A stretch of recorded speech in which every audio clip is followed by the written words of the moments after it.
بسم اللہ الرحمن الرحیم۔ آج ہے نماز پڑھنے کا طریقہ۔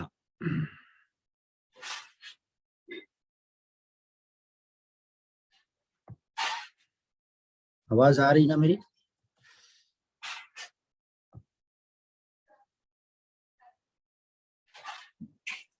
جی مفتی صاحب آ رہی۔ نماز پڑھنے کا طریقہ یہاں پر مختصر طور پہ بتایا گیا ہے۔ نماز کے جو دلائل ہیں وہ نماز کے دلائل کی تعلق سے بہت ساری کتابیں لکھی گئی ہے کہ ہم کس طریقے پر نماز پڑھتے ہیں۔ قرآن و سنت کے بتائے ہوئے طریقے پر نماز پڑھتے ہیں یا اپنی الگ کوئی نماز ہے قرآن و سنت سے ہٹ کر۔ ہماری نماز بالکل قرآن و سنت کے عین مطابق ہے۔ بہت سارے مسائل میں ائمہ کرام کا بھی اختلاف ہے، جیسے شوافی کے پاس کچھ الگ طریقہ ہے، احناف کے پاس کچھ الگ طریقہ ہے، امام مالک کے پاس کچھ الگ طریقہ ہے۔ تو طریقے کا اختلاف یہ احادیث میں الگ الگ طریقے کی روایات ہونے کی وجہ سے ائمہ کے درمیان میں اختلاف ہوا ہے۔ کوئی امام کسی عمل کو افضل سمجھتے ہیں اور بہتر سمجھتے ہیں، اور دوسرے امام اس کے خلاف کسی اور کو بہتر سمجھتے ہیں۔ کوئی امام کسی عمل کو سنت سمجھتے ہیں اور دوسرے امام اس کو سنت نہیں سمجھتے۔ یہ فرق احادیث کے ہی مختلف ہونے کی وجہ سے سب احادیث پہ چلتے ہیں۔ تو احادیث کے خلاف کوئی نہیں کرتا۔ ہم کبھی یہ نہیں کہتے کہ کوئی امام احادیث کے خلاف کر رہا ہے، ہم یہ کہتے ہیں کہ ان کی جو دلیل ہے وہ کمزور ہے یا ان کا جو عمل ہے وہ افضل نہیں ہے، ہمارا عمل افضل ہے، ہم اتنا کہتے ہیں بس۔ لیکن آج کل کے دور میں کچھ نئے لوگ جو فتنہ پیدا کر رہے ہیں، وہ لوگ یہ کہتے ہیں کہ آپ کی نماز بالکل غلط ہے اور قرآن و حدیث کے خلاف ہے۔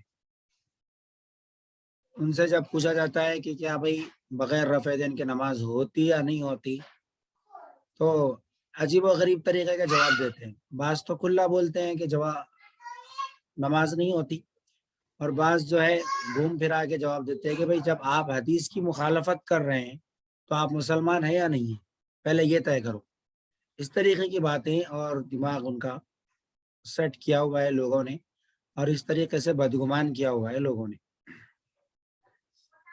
تو خیر عوام اس میں بدگمانی میں مبتلا ہے، لوگوں نے ان کو گمراہ کیا ہے، بدگمان کیا ہے، ورنہ سارے دلائل ہمارے پاس نماز کے موجود ہیں۔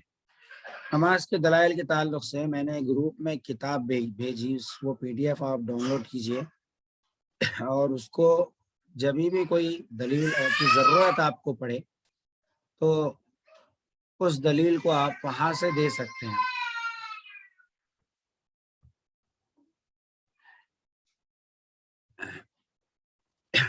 اس کے اندر دیکھیے آپ صفحہ نمبر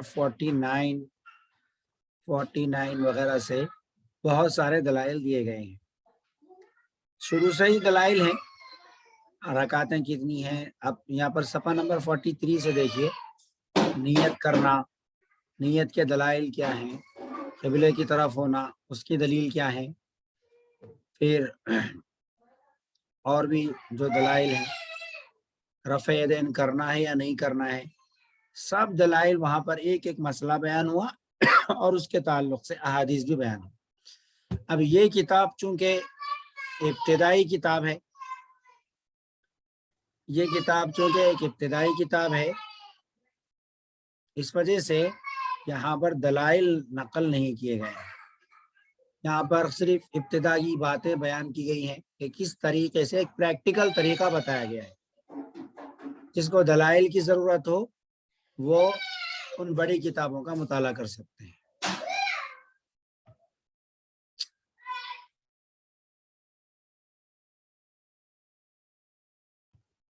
ایک منٹ میں ابھی آ رہا ہوں۔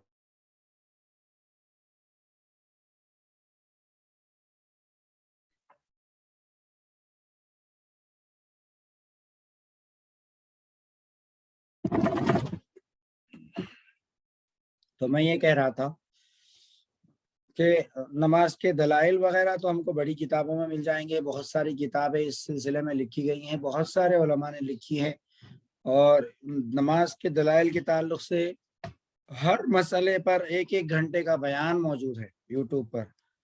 تو دلائل کے انبار ہے الحمدللہ، علماء نے اس سلسلے میں محنتیں کی اور زبردست طریقے سے اس باطل کا جواب دیا ہے۔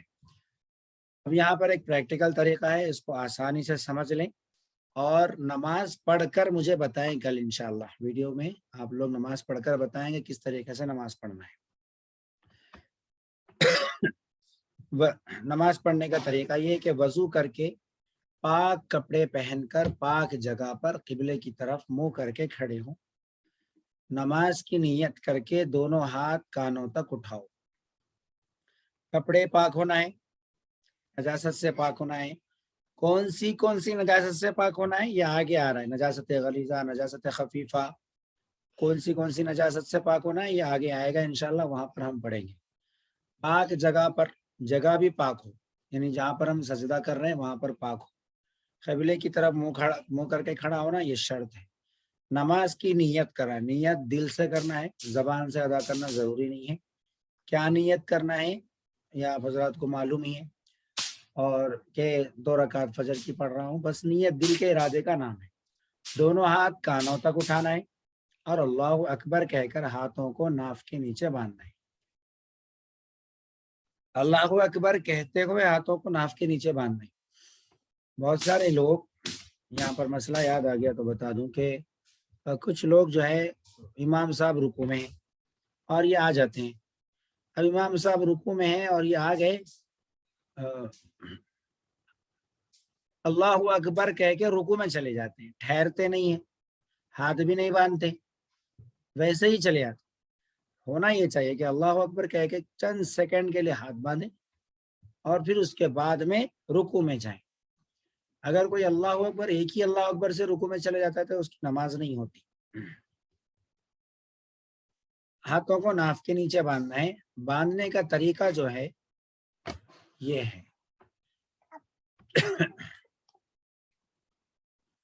باندھنے کا طریقہ ہاتھ کو اس طریقے سے، یہ جو گٹا ہے اس کو اس طریقے سے باندھیں گے اور یہ 3 انگلیاں کلائی کے اوپر رکھیں گے اور ناف کے نیچے باندھیں گے۔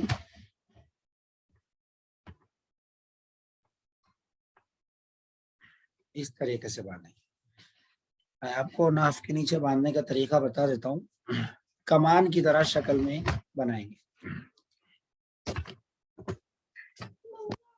اس طریقے سے باندھیں گے۔ یہ ڈبہ بنانا غلط ہے، یہ ناف کے نیچے اس طریقے سے باندھیں گے۔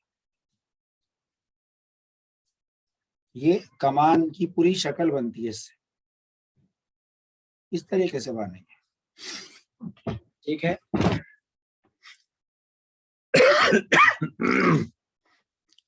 اچھا، پھر آگے ہے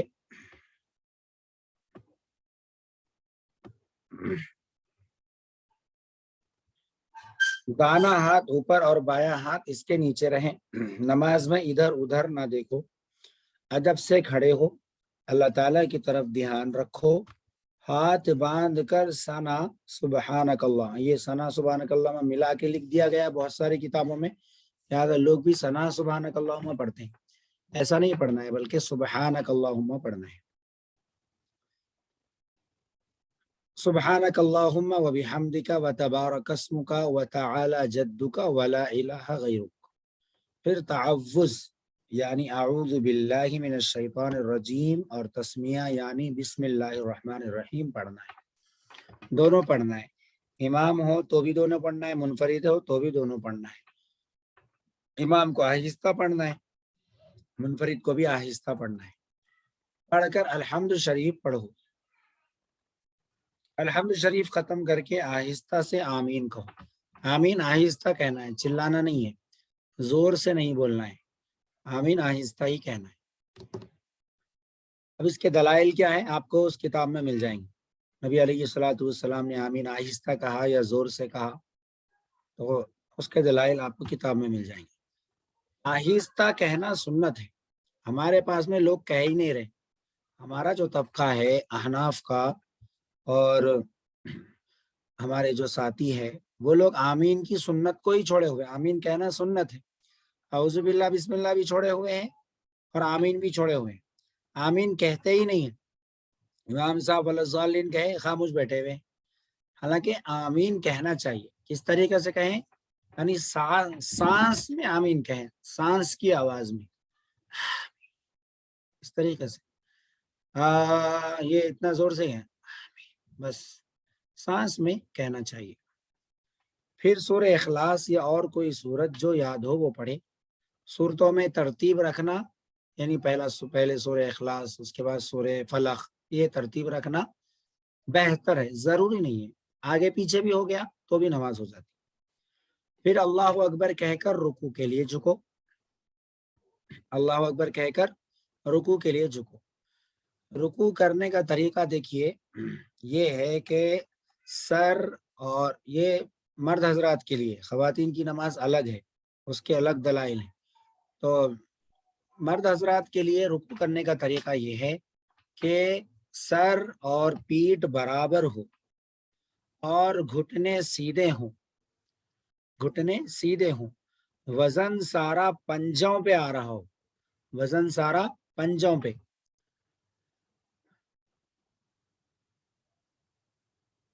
پنجوں پہ وزن آنا ضروری ہے۔ بہت سارے لوگ ایڑیوں پہ وزن رکھتے ہیں، رکوع کی حالت میں اگر ایڑیوں پہ وزن رکھیں تو یہ جو ہے جھک جائے گا، پچھلا حصہ جھک جائے گا، اور رکوع ایسا ہو جائے گا جیسا ہم کراس جھکے ہوئے ہیں، ایسا نہیں ہونا ہے۔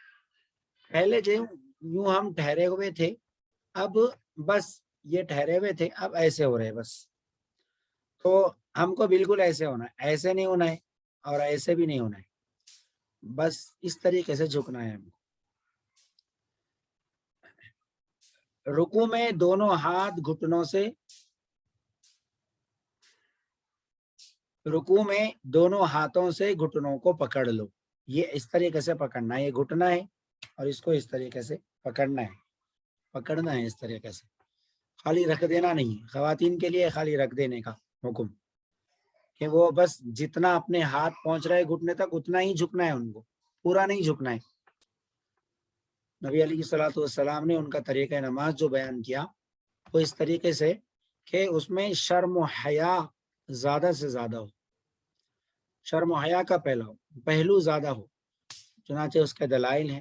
نبی علیہ الصلوۃ والسلام نے خواتین کو نماز پڑھتے ہوئے دیکھا تو ان کو فرمایا کہ اپنے آپ کو ملا ملا کر رکھو، یعنی چپک چپک کے رکھو، مردوں کی طرح نہ رکھو۔ بہت سارے مسائل میں خواتین مردوں سے الگ ہے، لہذا اس وجہ سے خواتین کی نماز میں جو طریقہ بیان کیا گیا ہے وہ حیا کا پہلو زیادہ اس کے اندر رکھا گیا ہے، اور ایسا نہیں کہ ہمارے پاس کوئی دلیل نہیں ہے، دلائل موجود ہے مرد عورت کی نماز میں فرق کے، انہیں دلائل کی بنیاد پر دونوں کی نماز میں فرق کیا جاتا ہے۔ بہرحال مرد کو جو رکوع کرنا ہے وہ رکوع اس طریقے سے کہ ایک آدمی ٹھہرا ہوا تھا اور اب بس ایسے ہو رہا ہے، ایسا نہیں کہ بالکل پیچھے کی سائڈ میں جھکے ہوئے ہیں، اس طریقے سے جھکے ہوئے نہیں، بالکل اسٹیٹ، سر اور پیٹھ برابر ہونی چاہیے، وزن سارا پنجوں پہ، پیروں کے پنجوں پہ ہونا چاہیے، سامنے کی طرف وزن ہونا چاہیے، اور جو ہاتھ ہیں وہ ہاتھ بالکل اسٹیٹ ہونا چاہیے، یعنی سیدھے رکھنا، ایسے یوں کونی پھیلا کے بازو میں نکالنا نہیں ہے، بالکل سیدھے رکھنا ہے، گھٹنوں کو دبا کے بالکل سیدھے اسٹیٹ رکھنا ہے۔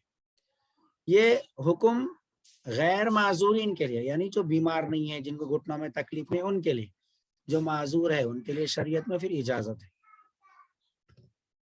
رکوع کی تسبیح یعنی سبحان ربی العظیم 3 یا 5 مرتبہ پڑھو، 7 مرتبہ بھی پڑھ سکتے، امام ہے تو مختصر پڑھنے کا حکم ہے تاکہ کسی ضعیف کمزور کو تکلیف نہ ہو۔ پھر تسمیع یعنی سمع اللہ لمن حمیدہ کہتے ہوئے سیدھے کھڑے ہو جاؤ، سیدھے کھڑے ہو جانا ہے، اگر مکمل کھڑے ہوئے بغیر سجدے میں چلے جاتے تو نماز نہیں ہوگی۔ تحمید یعنی ربنا لک الحمد، ربنا لک الحمد بھی کہہ سکتے ہیں، ربنا ولک الحمد بھی کہہ سکتے ہیں، دونوں طریقے سے کہہ سکتے ہیں، اور ربنا لک الحمد حمدا کثیرا طیبا مبارکا فی یہ بھی کہہ سکتے ہیں، لیکن فرائض میں نہ کہا جائے تو بہتر ہے۔ نوافل میں کہہ لیں، اکیلے نماز پڑھ رہے ہیں تو اس وقت میں کہہ لیں، لیکن فرائض میں اتنا لمبا چونکہ کہنے کی وجہ سے ہوتا کیا ہے، امام صاحب اگر اتنا لمبا کہتے ٹھہریں گے تو پیچھے مقتدیوں کو دیر ہو جائے گی، پریشان ہو جائیں گے، اور مقتدی اگر اتنا لمبا کہیں گے تو ہوگا یہ کہ امام صاحب سجدے میں چلے گئے اور یہ ابھی ربنا لک الحمد حمدن کثیرا طیبا مبارکا فی، اتنا لمبا پڑھتے چلے جاتے لوگ. اس لیے فرائض میں پڑھ تو سکتے ہیں لیکن بہتر نہیں ہے نوافل میں پڑھنا چاہیے. حدیث میں فضیلت آئی ہے اس کی حمدن کثیرا طیبا مبارکا فی پڑھنے کی، کہ فرشتے اس کا ثواب لکھنے کے لیے لڑتے ہیں، تو پڑھ سکتے ہیں. اور فرائض میں بھی اگر وقت ہو تو پڑھ لیں، وقت نہ ہو تو نہ پڑھیں.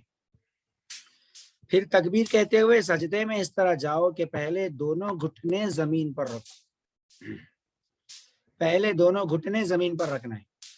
آج کل نیا مسئلہ لوگ نے نکالے ہوئے کہ پہلے ہاتھ رکھ، اور اس کی دلیل بھی لا کے بتاتے، بخاری، مسلم، ترمذی، ابو داؤد.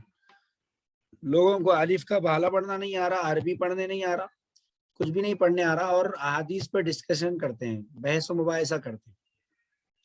اب ظاہر بات ہے کہ آدمی کے دل میں ہمیشہ اللہ کے رسول کی محبت ہوتی ہے اور وہ یہی چاہتا ہے کہ میں قرآن و حدیث کو فالو کروں. تو ایک حدیث بتاتے ہیں، دوسری حدیث نہیں بتاتے، جبکہ ساری حدیث کو سامنے رکھ کر فیصلہ کرنا ہوتا ہے کہ ہم کو کون سی دلیل، کون سی حدیث زیادہ مضبوط ہے اور کون سی حدیث کس صحابی نے نقل کی ہے. عمل صحابہ کرام کا کیا تھا، یہ ساری چیزیں دیکھنی ہوتی ہے. جو فقہائے کرام اور علم کے جو ماہر لوگ تھے انہوں نے جو یہ کام کیا ہے. تو پہلے گھٹنے رکھنا ہے، پھر اس کے بعد میں ہاتھ رکھنا ہے، پھر دونوں ہاتھوں کے بیچ میں پہلے ناک پھر پیشانی زمین پر رکھو. اب یہ ترتیب جو ہے یہ سنت ہے. اگر کوئی اس کے خلاف بھی کرے کسی عذر کی وجہ سے، مجبوری کی وجہ سے، تو بھی نماز ہو جائے گی. اگر کوئی پہلے پیشانی رکھ دیتا ہے بعد میں ناک رکھ دیتا ہے تو نماز ہوتی یا نہیں ہوتی؟ ہو جائے گی، نماز تو ہو جائے گی.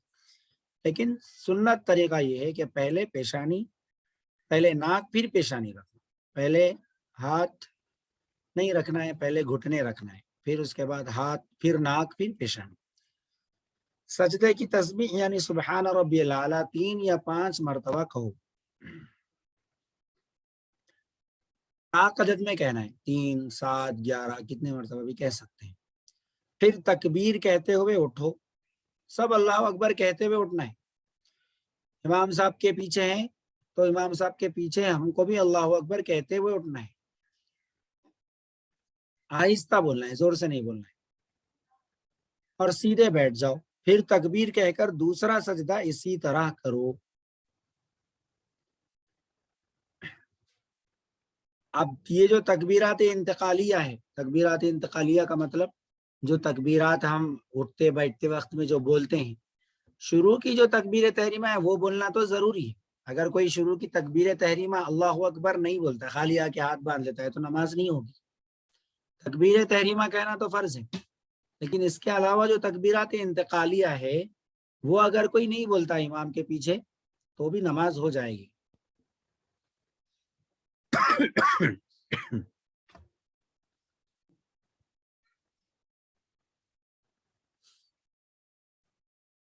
اچھا، پھر تکبیر کہتے ہوئے کھڑے ہو جاؤ. اٹھتے وقت زمین پر ہاتھ نہ ٹیکو. اٹھتے وقت زمین پر ہاتھ نہ ٹیکو، یہ غیر معذور کے لیے جو بیمار نہ ہو. سجدوں تک ایک رکعت پوری ہو گئی. اب دوسری رکعت شروع ہوئی. تسمیہ پڑھ کر یعنی بسم اللہ الرحمن الرحیم پڑھنا ہے، اب اعوذ باللہ نہیں پڑھنا ہے. تسمیہ پڑھ کر یعنی بسم اللہ پڑھ کر الحمدللہ، الحمد شریف پڑھو اور کوئی اور سورت ملاؤ. پھر رکوع، قوما اور دونوں سجدے کر کر بیٹھ جاؤ. پہلے تشہد پڑھو، اتحیات، پھر درود شریف، پھر دعائے معصورہ پڑھو یا ربنا آتینا، کوئی بھی دعا پڑھ سکتے ہیں.